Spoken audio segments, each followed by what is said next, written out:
Hello बच्चों, आप लोग कैसे हैं। मैं उम्मीद करता हूं कि आप लोग अच्छे होंगे और अपनी अपनी पढ़ाइयों में बच्चों लगे होंगे। आज का जो वीडियो है बच्चों वो विद्या ज्ञान प्रवेश परीक्षा में जो क्वेश्चंस इंपॉर्टेंट क्वेश्चंस आते हैं बच्चों उन्हीं पर आधारित ये वीडियो है बच्चों वीडियो आप लोग पूरा देखिएगा, बहुत इंपॉर्टेंट वीडियो है। इसमें जो क्वेश्चंस मैंने लिए हैं वो क्लास 6 में पिछले साल मॉडल पेपर में जो क्वेश्चन आए थे और जो बच्चों ने मुझे बताया था कि सर इस टाइप के क्वेश्चन विद्या ज्ञान में पूछे गए हैं, वही क्वेश्चन मैंने यहाँ पर आपको दिखाए हैं। तो जो बच्चों ने 2024 का फॉर्म भर दिया है विद्या ज्ञान प्रवेश परीक्षा का, वो बच्चे जल्द से जल्द तैयारी में जुट जाएं और मेरे YouTube चैनल नवोदय विद्यालय समिति एंट्रेंस बाय दीपक सर पर बच्चों चैनल को सब्सक्राइब कर लें। और सब्सक्राइब करने के बाद बच्चों इस वीडियो को, यदि आपको वीडियो अच्छा लगे तो वीडियो लाइक जरूर करिएगा, ठीक है। चलिए चलते हैं सीधे, हम आपको बोर्ड पर ले चलते हैं। तो देखो बच्चे क्या लिखा है, क्वेश्चन लिखा है कि राहुल ने 5 रुपए प्रति पेन की दर से 2 पेन एवं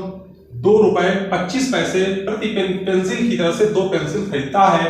यदि राहुल दुकानदार को 20 का नोट देता है तो दुकानदार उसे कितने रुपए वापस लौटाएगा।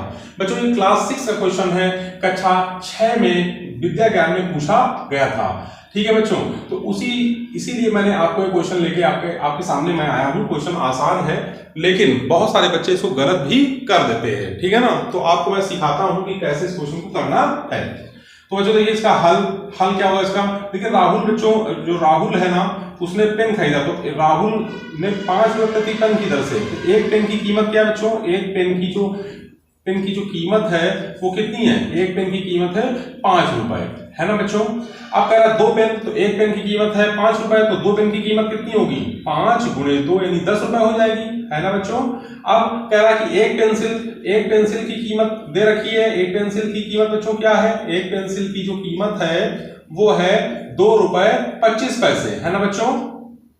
अब 2 पेंसिल उसने खरीदी तो 2 पेंसिल की हमको कीमत निकालनी होगी, तो हम क्या करेंगे, गुणा कर देंगे, 2.25 में गुणा करेंगे, है ना बच्चों। तो जब गुणा करोगे तो कितना आ जाएगा, ये आ जाएगा 2 5 10 0 कैरी 1 2 4 1 5 और 2 3 4 4.5 रुपए, है ना।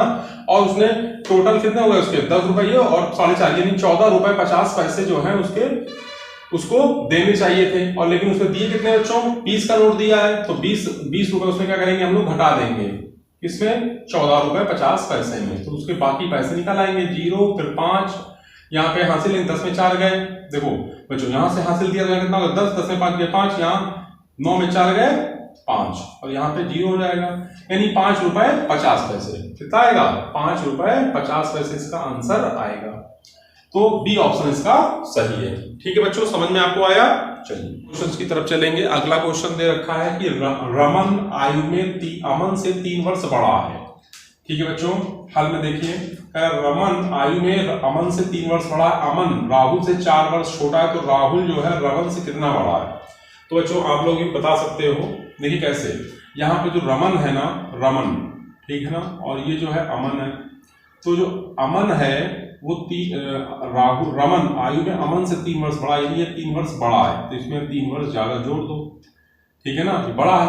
फिर उसने कह रहा अमन राहुल से, कह रहा अमन जो है वो राहुल से 4 वर्ष क्या है, छोटा है, राहुल से 4 वर्ष छोटा है, यानी ये 4 वर्ष बड़ा है ना, यही तो हुआ इसका मतलब। अब कह रहा राहुल रमन से कितना बड़ा, तो बच्चों देखिए ये राहुल है और ये रमन है।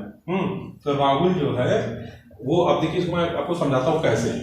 देखिए यदि अमन है 10 वर्ष का, मान लेते हैं कि अमन हमारा 10 साल का है, तो रमन हो जाएगा 13 साल का, और अमन को हमें पता ही है 10 साल का है, तो राहुल कितना हो जाएगा 14 साल का। आप बताइए ये 13 साल है और ये 14 साल है, दोनों में कितने का अंतर है, 1 वर्ष का, यानी 1 वर्ष। राहुल जो है वो रमन से 1 साल बड़ा है ना। अच्छा बच्चों सवाल लॉजिक सवाल है, मजेदार आ चुका है विद्या ज्ञान में। ये विद्या ज्ञान में पूछा गया कि वृत्त की सबसे बड़ी जीवा है। बच्चों जो वृत्त होता है हमारा, ये वृत्त होता है, इस वृत्त में आपको हम बताएं, जैसे ये होता है इसे हम बोलते हैं व्यास, है ना बच्चों। अब आपको बताएं, जैसे इसको हम आधा कर दें तो व्यास आधा जो होती है, आधी त्रिज्या होती है, इसको हम त्रिज्या बोलते हैं, ठीक है ना बच्चों। त्रिज्य खंड हमारे ये होते हैं, ये त्रिज्य खंड होते हैं, ठीक है ना। त्रिज्य खंड में एक लघु खंड होता है और एक बृहद खंड होता है। तो हम बात कर रहे हैं कि कह रहा है कि सबसे बड़ी जीवा क्या है, तो सबसे बड़ी जीवा बच्चों व्यास होगी। वृत्त में सबसे बड़ी जीवा की बात करें तो वो क्या होता है, व्यास। अगले प्रश्न पे चलते हैं बच्चों। 6 तो 6 अंकों की बड़ी से बड़ी संख्या क्या हो जाएगी? ये 6 बार क्या लिखेंगे? 9। ये हमारी हुई 6 अंकों की बड़ी से बड़ी संख्या, और 6 अंकों की छोटी से छोटी संख्या।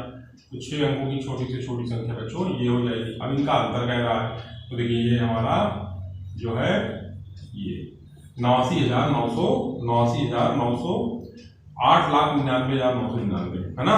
तो ये हो जाएगी हमारी डी ऑप्शन, इसका सही है। ठीक, तो इस तरह से बच्चों आपके 4 क्वेश्चंस कंप्लीट हुए।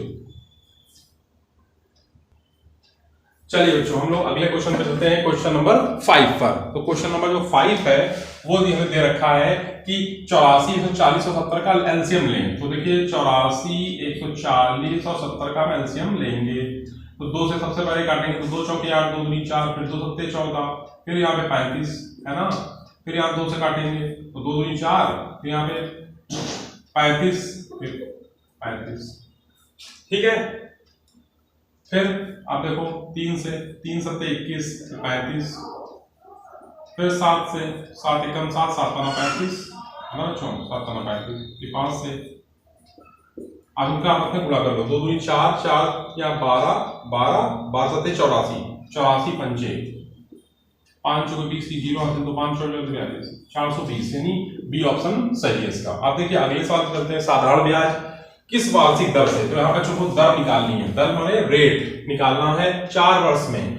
तो ब्याज का फॉर्मूला जानते हैं, क्या होता है ब्याज बराबर मूलधन होता है ना बच्चों, गुणे दर, गुणे क्या होता है समय, और बटे में क्या होता है 100। तो मूलधन ब्याज में कितना दे रखा है 7,000, और मूलधन कितना 28,000, और दर हमें निकालनी है, और समय है कितना 4। समय 100 लिख दिया, 0 से 0 काट दिया, ये 0 20 से कट गया है ना बच्चों। अब यहाँ हो गया 700 और नीचे जाएगा 28 इंटू 4, हमें निकालना है दर है ना बच्चों। तो देखिए इसको 4 से काट दो, 4 एकम 4 है ना, 4 3 7 3 यहाँ आ गया, तो 4 7 28, 28 2 इधर आ गया, तो 4 5 20 है ना। फिर इसको किससे काटेंगे हम लोग बच्चों 7 से, तो 7 दूनी 14, 3 10 7 पन्ना 35 और 7 चौके 28, यानी कितना आएगा 25/4% है ना। ये हमारी दर हो गई। अब बताइए इसमें कौन सी सही है? तो ये सही है, क्योंकि इसको हम लोग सही बटे में लिख सकते हैं, 6 सही 1/4, तो बी ऑप्शन इसका सही है। ठीक है ना बच्चों, तो इस तरह से आपके 6 क्वेश्चन कंप्लीट हुए। हम लोग तुल्य आंसर क्या होगा कि 1/10 प्लस 11/100 प्लस 111/1000 का दशमलव तुल्य आंसर क्या होगा। तो चलिए बच्चों इसको हम लोग देखिए, 1/10 को हम लोग क्या लिख सकते हैं, 1/10 को हम लिख सकते हैं 0.1, इसको हम लोग क्या लिख सकते हैं बच्चों, इसको हम लोग लिख सकते हैं 0.11, इसको लिख सकते हैं 0.111 है ना बच्चों। चलिए हम आपको करके दिखाते हैं एक बार। देखिए 1000 से हम भाग पे देंगे 111 पे, तो जाएगा नहीं जाएगा, तो दशमलव आएंगे, 0 बढ़ाएंगे तो एक बार जाएगा, यहाँ 1000 लिख देंगे है ना। क्यों बच्चों, अब यहाँ पे 0 आ जाएगा, यहाँ 1 कट जाएगा, फिर 1 0 बढ़ा लेंगे तो क्या हो जाएगा 1000 कम 1000, फिर यहाँ 100 आएगा, फिर 1 0, तो देखिए 0.11 आया। अब इन सबको जोड़ लीजिए बच्चों, तो देखिए 0.111 में 0.11 और 0 यहाँ पे, फिर 0.1, इन सबको जोड़ लो, 1 आएगा, 1 1 2 जाएगा, 1 2 3 जाएगा, 0.321, यानी सी ऑप्शन इसका सही है। अब देखिए अगला सवाल कह रहा है कि सीरीज आ गई, यहाँ पे 7 है, फिर 14 है, फिर कह रहा है कि यहाँ पर आंसर क्या होगा।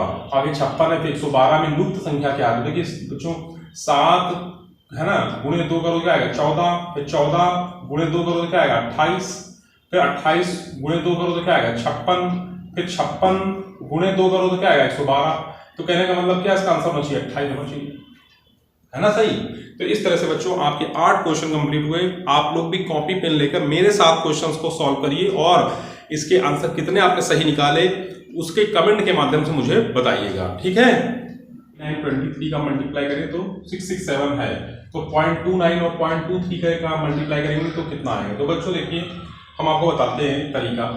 देखिए यहाँ दशमलव कितने अंक बाद है, 1 2 2 अंक बाद, यहाँ दशमलव कितने 1 2 2 अंक बाद, इनका गुणा करते तो दशमलव 4 अंक के बाद आएगा। दशमलव कितने अंक के बाद आएगा 4 अंक के बाद। तो यहाँ देखते हैं 1 2 3, तो 1 4, फिर यानी इसका आंसर आएगा ऐसे, ये दशमलव 0667, मतलब कि सी ऑप्शन इसका सही है। ठीक है ना, ये एक तरीका है इसको हल करने का। 13 23 29, क्योंकि 13 जो क्या है 23 क्या है और 29 क्या है आपको समझ में आ रहा है। 13 एक ऐसा नंबर है जो किसी पहाड़े में नहीं आता, 23 एक ऐसा नंबर है जो किसी पहाड़े में नहीं आता, और 29 भी एक ऐसा नंबर है जिस किसी पहाड़े में नहीं आता। कहने का मतलब है कि जो ये नंबर है ये सभी के सभी क्या है, अभाज्य संख्याएं हैं। सभी की सभी क्या है, अभाज्य संख्या, भाज्य है नहीं, सम संख्या है नहीं, और 3 से भाज्य है नहीं, तो सभी अभाज्य संख्याएं हैं। ठीक है बच्चों, तो बच्चों मैंने आपको 10 क्वेश्चन बताए हैं प्रवेश परीक्षा के लिए।